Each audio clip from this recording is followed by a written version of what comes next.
Bonjour les filles, c'est la saison indoor qui commence, alors on va revoir les règles pour être prêt pour le premier match. Trois choses qu'on va voir, l'équipement, les règles pendant le match et les fautes qu'on peut faire en indoor. Si on pense à l'équipement, la première chose qu'il faut absolument avoir, c'est un gant indoor. Votre main gauche, elle doit avoir un gant qui recouvre toute la main, donc aussi le pouce, est bien renforcé, sinon vous allez vous faire mal quand vous mettez votre stick par terre.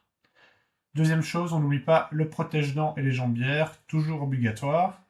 La troisième chose, des chaussures, pas de outdoor avec des petits picots, mais des chaussures indoor avec des semelles bien lisses. Et enfin, pour celles qui ont la chance d'avoir un stick indoor, c'est toujours mieux, un stick qui est plus fin et qui va vous aider à mieux jouer en salle. La gardienne, comme en outdoor, elle n'a pas de stick, elle joue en équipement mais sans stick. Le match se passe pas en 2 fois 25 minutes, ça c'est en outdoor, en extérieur, mais il se passe en 4 fois 10 minutes.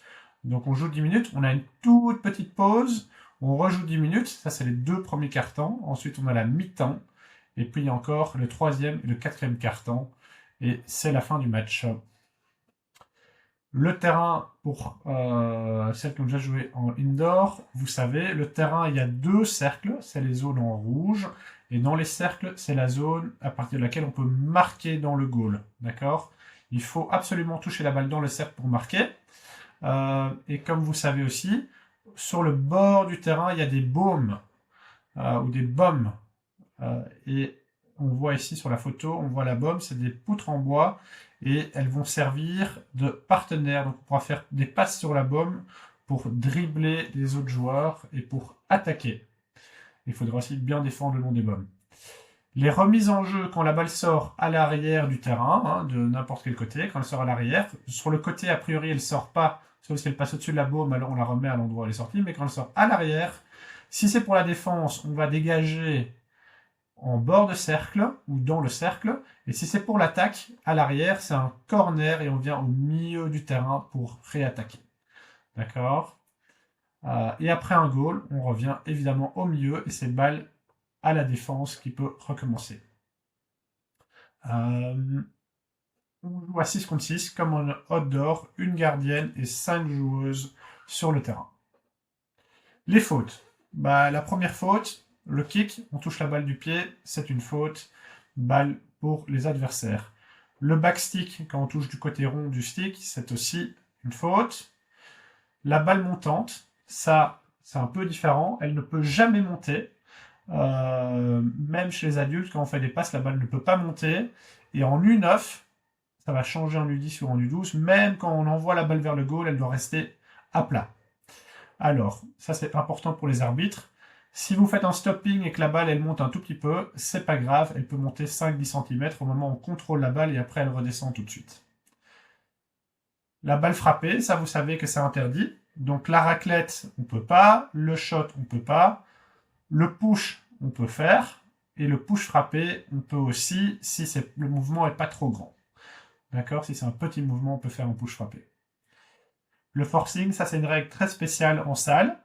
Ici, vous voyez, le défenseur, il a son stick bien à plat. Et si l'attaquant envoie la balle très fort sur le stick entre les deux jambes, on appelle ça un forcing, parce que la balle, en principe, elle va jamais passer, vu que le stick il est à plat et que la balle doit être à plat. Donc c'est dangereux, et on siffle balle pour la défense. C'est la défense qui peut redégager. Si vous n'avez pas compris, c'est pas grave, on verra ça pendant le match, et les arbitres siffleront la faute. Le genou à terre, c'est interdit, ou mettre sa main à terre, donc on a juste ses pieds et son stick à terre, rien d'autre, sinon c'est une faute. Et alors, ce qui est très important, chaque fois qu'il y a un coup franc, il faut qu'on soit à 3 mètres minimum. Et donc ici, on voit bien sur l'image que tout le monde est à 6 mètres et qu'il n'y a pas de problème. Alors, dernière chose, la position de la balle, très important. Quand il y a un coup franc dans le cercle, si c'est pour la défense, ils vont dégager en bord de cercle, ils vont rattaquer par là. Par contre, si c'est pour l'attaque, on va sortir en dehors et à 3 mètres du cercle, comme en outdoor, et puis après on va pouvoir rattaquer vers le goal. Donc il faut être bien à 3 mètres du cercle. Voilà. On a parcouru tout ce qu'il fallait savoir pour l'équipement, pour les règles spécifiques en U9 du terrain, et puis pour les fautes. Voilà, maintenant on est prêt pour notre premier match. Bonne chance!